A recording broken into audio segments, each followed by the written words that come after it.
Bonjour ou bonsoir, bienvenue sur Fréquence 616, moi c'est Dams. Et moi c'est toujours Jay.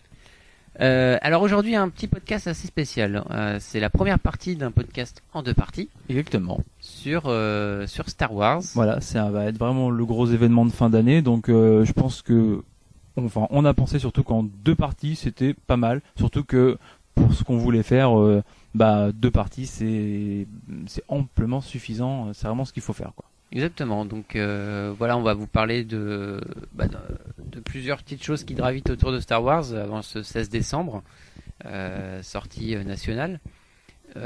Alors notamment vous avez le comics. Voilà, en ce moment. tout ce qui va être, on va parler d'abord de tout ce qui va être autour du comics, des comics Star Wars, les comics récents surtout. Ensuite, on va vous parler de Battlefront qui est sorti le 19 novembre. Le 19 novembre. On va sûrement aussi un petit peu vous parler vite fait des produits dérivés. Là, comme ça, vous aurez sûrement quelques photos que vous pourrez voir pendant le podcast, qui vous donneront sûrement des idées pour Noël. Et surtout, on va vous parler d'un événement en fait qui aura lieu le 16 décembre au CGR de Fontaine à Poitiers. Par rapport justement au film. Donc ça, on vous en parlera en fin de podcast. Donc restez avec nous jusqu'au bout. Donc voilà, on va commencer avec les comics. Les comics qui sont sortis donc depuis le mois de mai en bimestriel chez Panini. Voilà. Avec pléthore de couvertures au départ. Et puis pour l'instant, c'est vrai que loin d'être déçu. Ouais, pour l'instant vraiment bien. On relit pas exactement la même chose que dans le film en restant dans le même esprit tout quand même. Donc ceux qui n'ont pas vu les films peuvent se rattraper avec les comics. Puis moi ce que je trouve vraiment sympa, c'est que ça fait pas vieillot, c'est on sent une patte qu'on retrouve du coup chez Marvel, je trouve. C'est ça. Les personnages, même le trait, le dessin, certains artistes se sont fait vraiment plaisir. Je vois sur les dernières aventures avec Luke Skywalker, on voit vraiment un Luke assez jeune et ça fait plaisir de voir cette ancienne saga mis au goût du jour en comics comme ça quoi. Oui, puis c'est vrai que c'est super sympa parce que pour le coup, les gens qui n'ont pas forcément lu les livres ou qui n'ont pas vu les films, effectivement, c'est vraiment super de pouvoir voir le comics. Ouais.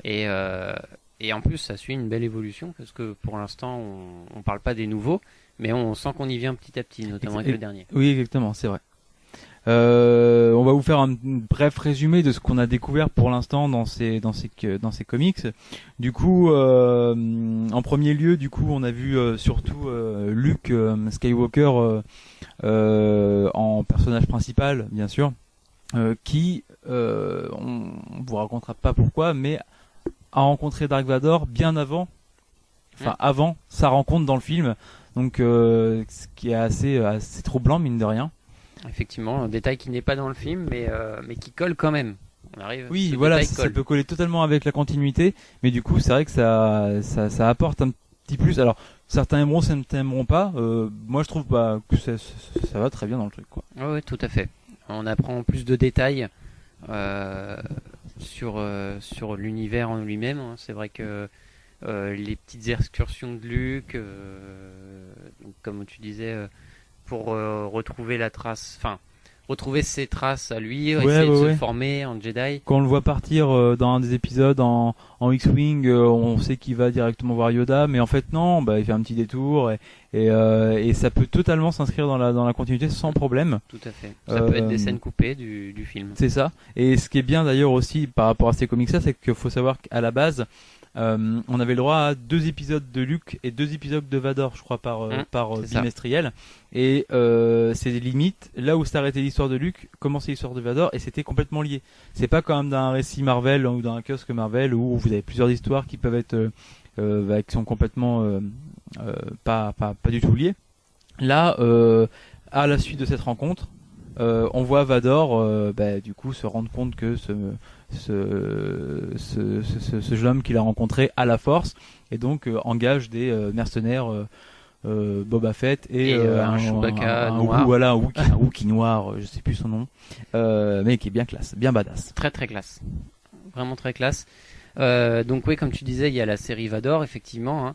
où donc qui se rejoint vachement bien avec l'univers de Luke. Et par la suite, donc on apprend qu'il rencontre une certaine Docteur Aphra. Ouais. Qui l'aide dans sa quête de retrouver Luke. Voilà, et dans sa quête de retrouver Luke, mais aussi de détourner un peu l'Empire. Ouais, aussi. parce qu'en fait, on voit que Vador, lui, il veut faire son petit truc de son côté. L'Empereur est pas forcément d'accord. Il est un peu en électron libre, et c'est intéressant parce que dans ce comics, on voit que c'est pas Vador le méchant, en gros. Et qu'on n'a pas la totale soumission qu'on a forcément exactement. dans le film. Et ça, c'est très très bien. Et comme tu dis, ouais, Docteur Aphra. Alors, ce qui est très drôle d'ailleurs, c'est que ce personnage-là, inimaginable de voir un personnage comme ça à l'époque où sont sortis les films, parce que c'est genre une hackeuse un peu avec des tatouages sur les bras et tout. C'est ça, on revient dans l'univers un peu moderne. C'est vrai que c'est vraiment super sympa. Du coup, Docteur Aphra qui est accompagné de qui est accompagné donc de deux droïdes, donc qui se ressemblent vraiment beaucoup à C3PO et R2D2. Tout à fait. Qui s'appellent 000 et BT1. Ouais, c'est ça. Donc un peu les versions dark maléfiques de nos deux. Ils sont de toute façon ils sont je crois qu'ils sont de couleur noire les deux déjà, oui. Noir et rouge. Hein. C'est un C3PO noir avec des yeux rouges. Puis l'autre c'est presque pareil pour l'espèce de R2D2. D'ailleurs le 000 qui part complètement en live des moments. Enfin c'est un taré. Tout ce qu'il veut c'est faire souffrir à des gars. C'est le contraire d'un droïde de protocole quoi. Exactement. C'est plutôt un droïde de destruction. C'est assez marrant. C'est assez marrant de lire leurs petites aventures à eux aussi. Et d'ailleurs, on fait aussi la découverte d'un espèce de consensus qui donne des pouvoirs à certains personnages. Tu sais, pouvoir kinésique, pouvoir des espèces de faux Jedi et tout. Oui. C'est classe aussi. C'est pareil. Et Vador voit ça et il les affronte. On se rend compte que Vador reste quand même fort, mais qu'il y a du potentiel en eux, mais que c'est un espèce de potentiel, un faux potentiel, un peu comme les clones, un peu comme. C'est pas de la force. Il y a une espèce de général Akbar, tu sais le poisson, je sais plus comment il s'appelle. Une espèce de calamar. Et voilà, et du coup, qui lui, pareil, a des espèces de pouvoirs psychiques, puis il y a des jumeaux humains qui font penser vachement à Luke et Leia d'ailleurs. Mais en blond avec des espèces de sabres laser et tout, enfin super classe ça aussi. Vraiment très bien. Donc, voilà. Qui est-ce qu'on a Alors on a une autre petite série. Oui, tout à fait, avec Han Solo et Leia. Voilà, qui partent en mission pour la rébellion. Donc plusieurs petites missions et tout, et la plus marquante c'est la dernière où ils se font poursuivre par des chasseurs taille et ils se réfugient sur une planète soi-disant inhabité. Voilà, que Han Solo s'en servait de repère à l'époque où il faisait encore de la contrebande, même s'il en fait toujours un petit peu, mais c'est ça. Là il est plus dans la rébellion, donc effectivement, voilà, c'est sa petite planète privée. Le problème c'est qu'elle n'est pas si privée que ça.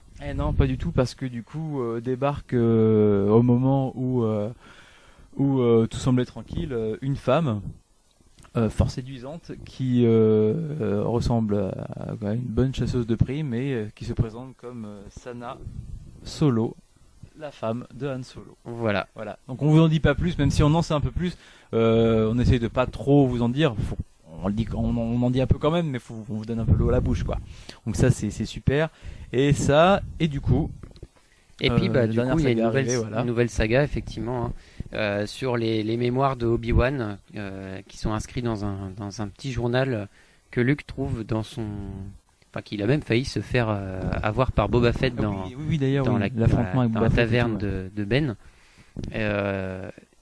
Du coup, il découvre les mémoires et ça c'est assez sympa parce qu'on a des petites histoires, encore des petites histoires annexes. Mais c'est-à-dire qu'on voit ce qui est bien, c'est qu'on voit un Obi-Wan jeune arriver sur Tatooine. Alors que nous, c'est vrai qu'on l'a toujours vu vieux à ce moment-là sur Tatooine, et que il fait même une référence à Qui-Gon, donc ça c'est intéressant. Oui. Et on voit même un Luke jeune. Non, franchement, on voit très très bien. Et du coup, ça présage que du bon tout ça en comics. Ça anime très bien le comics. Ouais. Donc du coup voilà. Et pour ceux qui auraient éventuellement raté tout ce petit monde là en kiosque, vous pouvez les retrouver directement en librairie. En relié. Donc ils ont sorti le premier tome de Vador et le premier tome de 100% Star Wars. Alors je dis premier, alors surtout ils ont peut-être sorti un deuxième depuis. Alors, non, il me semble qu'il y en a que un de chaque pour l'instant. Et du coup, il y a carrément un tome relié, un troisième tome inédit sur la princesse Leia, qu'on vous invite à lire aussi parce qu'il a l'air excellent. C'est pareil, aventure en solo, et du coup, pareil, moi je trouve que la princesse Leia dans les comics, elle a un traitement mais super bien. Enfin, elle était badass dans les films, mais ça restait un truc un peu à l'ancienne, normal. Et là, je trouve qu'il la met vraiment au goût du jour. Effectivement. Et non, franchement, c'est cool. Ça, c'était pour la partie comics de Panini. Une toute petite partie aussi sur une collection de Hachette, encore une fois. Alors eux, j'ai l'impression qu'ils sont plus partis sur faire des comics sur l'ancienne continuité. Donc c'est pour ça vraiment qu'ils voudraient se remettre vraiment dans toute la mythologie Star Wars et tout ça. Vous pouvez avoir le premier numéro à 3,99. C'est la genèse des Jedi, ça s'appelle. Deuxième numéro, je crois que c'est le côté obscur. Le troisième numéro, ce sera encore sur la genèse des Jedi, une autre partie. Donc voilà, après c'est une collection Hachette, donc c'est du 10 € par mois au final. Mais si vous voulez juste découvrir, moi c'est ce que j'ai fait. J'ai pris au moins le premier numéro pour voir, et à terme ça vous fait toute une collection avec une grande frise, une super belle. Voilà, pour vraiment les hardcore du comics et qui veulent vraiment se lancer dans cette collection. Moi je pense que voilà, on peut craquer quoi. Tout à fait. Donc voilà, et puis bien sûr ne pas oublier derrière toutes les autres parutions de comics de Star Wars, il y en a beaucoup. Il y en a mine de rien, là on parle de cela parce que c'est les plus récents et les plus bankable en ce moment, et peut-être aussi les plus faciles à lire, mais il y en a beaucoup d'autres, Kanan, tout ça, donc voilà. Donc ça c'était pour la partie comics. Voilà. On parlait de Battlefront maintenant. Alors Battlefront, un petit peu de jeux vidéo, ça fait pas de mal. Voilà, tout à fait. Alors c'est bon, donc moi j'y ai vraiment beaucoup joué parce que toi, je sais que t'es plus sur Fallout. Voilà, moi j'ai fait le choix de jouer un tout petit peu à Battlefront parce que faut savoir que voilà, on s'est partagé les tâches. Dams a joué à Battlefront pour nous faire un bon petit résumé, et puis de toute façon moi je l'ai testé aussi, donc je pourrais. Mais Fallout m'a un peu volé ma vie cette dernière semaine. Alors, que dire de Battlefront? Moi, c'est vrai que ça m'a un petit peu aussi volé la vie, comme on dit, parce que c'est vrai que c'est un jeu qui est très prenant. Alors, mode solo, le mode solo, pas Han Solo, hein, le mode solo, il est peut-être un petit peu court, à la rigueur. Ouais, de toute façon, ça c'était pratiquement sûr et certain, c'est une limite d'inexistence et d'entraînement, limite. On va dire que c'est pour vous entraîner à la partie multijoueur. Les essentiels sont là, il y a beaucoup de possibilités, mais ça reste assez court comme mode. En revanche, le mode multijoueur, donc il est bien rempli. Il y a vraiment beaucoup de choses qu'on peut faire. À la fois on retrouve un petit peu les esprits des Call of, Destiny et autres jeux. Ouais, tout ce qui marche bien, de toute façon. De toute façon, c'est les mecs, c'est l'éditeur, le studio, c'est DICE, donc c'est les mecs de Battlefield, donc ils sont habitués là-dedans, on sait. Voilà. Donc on a le mode extermination entre guillemets où chaque camp doit s'entretuer à pied. Vous avez en vaisseau, vous avez des captures de droïdes, comme si c'était des captures de drapeaux, mais là c'est du droïde. On a un gameplay, un mode qui est assez sympa. C'est la traque du héros, ça veut dire qu'il y a un héros. Alors, soit de l'Alliance, soit de la Rébellion, soit de l'Empire. Une équipe qui est contre lui, la personne qui a réussi à le tuer devient un autre héros à sa place. Ouais, ça c'est un bon petit mode de jeu. Ça. Alors c'est assez sympa. Moi j'ai incarné Dark Vador une fois et Boba Fett, et j'aurais pu incarner Anne, mais j'ai dû arrêter à ce moment-là. Mais j'aurais pu avoir Anne. Donc c'est vrai que c'est plutôt assez bien parce que du coup les pouvoirs sont décuplés de ce personnage pour pouvoir vous permettre de pouvoir se défendre contre les autres, et vous avez donc des pouvoirs très très classe. Vous avez l'empereur, et vous avez alors l'empereur, Dark Vador et Boba Fett pour le côté obscur, ouais. Et vous avez pour la rébellion Luke, Han Solo et Leia. À savoir que j'ai vu que du coup le jeu en lui-même déjà qui est pas mal, va s'étoffer bien sûr avec un Season Pass. C'est indispensable. Voilà, qui sera après, indispensable dans le sens où après ce qui est bien c'est que j'ai l'impression que c'est vrai que le jeu a un certain prix, après il y a un abonnement à acheter, le Season Pass doit être dans les 50 balles aussi, mais je crois que le Season Pass apporte à peu près 16 cartes en multijoueur, plusieurs d'autres héros jouables et je crois qu'il y a 4 modes de jeu supplémentaires, d'autres choses encore là-dedans, donc je crois que voilà, si on est fan et si vraiment c'est le jeu qu'on attendait, c'est tout bénef quoi. Ouais. Et c'est vrai que je reviens encore à Fallout, mais c'est vrai que c'est ce qu'on aime, un jeu où il y a du contenu. Moi par exemple je prends l'exemple de Fallout où je suis dessus en ce moment, c'est que du solo. Par contre là c'est le contraire, là il y a pas de multi, mais c'est pareil, déjà que le jeu en lui-même est hyper étoffé, un petit season pass derrière, c'est vrai que ça fait toujours un crash au bassinet, mais on se dit que on n'est pas prêt de le finir et que on n'investit pas pour rien quoi. Donc non, c'est vrai que le Battlefront, il y a pas de fin et ça c'est assez cool. Donc vraiment Battlefront, je conseille. Hein, c'est vraiment un très très bon jeu et surtout prenez-le dès maintenant où il n'y a pas encore trop de gamers qui se sont tués là-dessus. Où on arrive encore à avoir un peu de niveau. J'arrive encore à arriver à peu près dans les milieux ou dans les premiers, ça peut encore le faire. Mais au jour où, si vous attendez trop longtemps, là tout le monde aura pris de l'entraînement et là c'est plus dur de s'y mettre. Ouais, ou alors ça peut vous faire un beau cadeau de Noël. Voilà, tout à fait. Vous pouvez aussi faire le choix d'attendre Noël et de tuer le mode solo avant de vous mettre sur le multi. Et du coup, en parlant de cadeau de Noël, donc du coup transition, on vous parlait des petits produits dérivés. C'était vraiment juste pour plutôt vous faire une petite aparté sur où vous avez parlé les Lego et tout ça.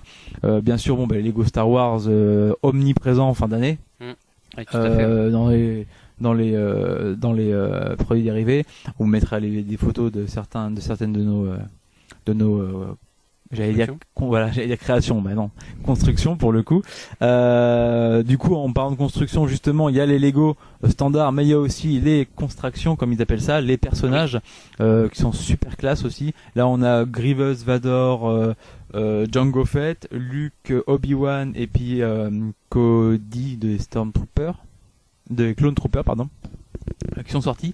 Et en janvier, ils ressortent une deuxième série avec, je crois, c'est donc Dr Phasma, Captain Phasma, un Stormtrooper, Kylo Ren, Rey, j'ai oublié le nom du héros du nouveau Star Wars, Finn, et un dernier qui sera un dernier personnage. C'est Poe oui, c'est ça, Dameron Poe, c'est ça.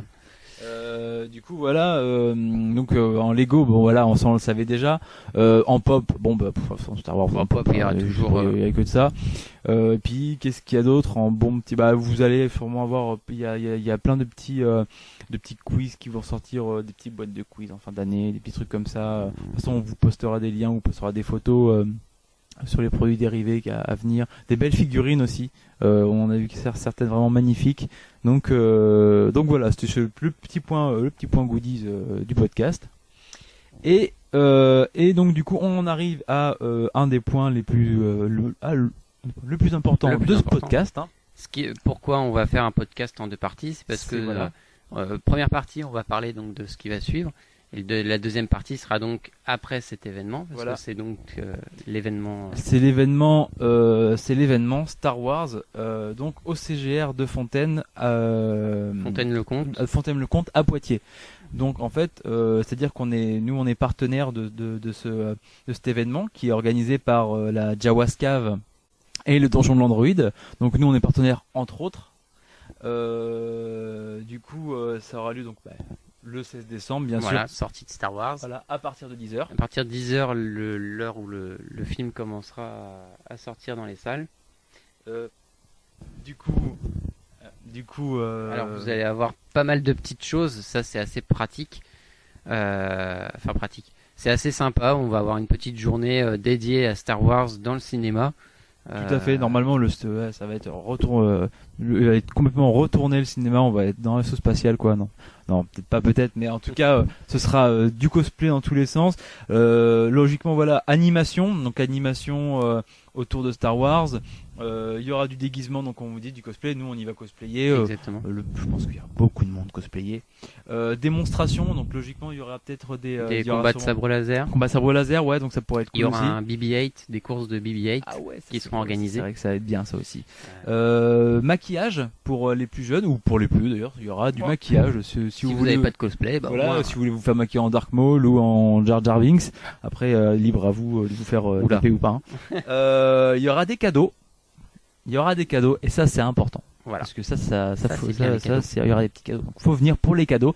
Il y aura un système aussi, on prendra des photos.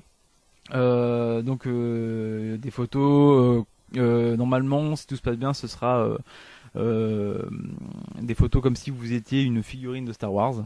Ouais, donc ça peut être très très sympa. Et de toute façon c'est toujours bien les photos de cosplay pour avoir pour ce genre d'événement. Et du coup il y aura aussi vente de produits dérivés. Donc après si vous voulez vous faire étoffer votre collection, la Jawa's Cave et le Donjon Android seront là pour ça aussi. Nous on aidera. Étoffer votre collection ou pour Noël. Ou pour Noël aussi, parce qu'il faudra y penser. Ouais. Nous on aidera à tout ça. On sera présent sur les stands, on sera présent avec eux pour recueillir des informations et nous après du coup en reparler sur le podcast de la deuxième partie qui sera surtout sur le film en fait.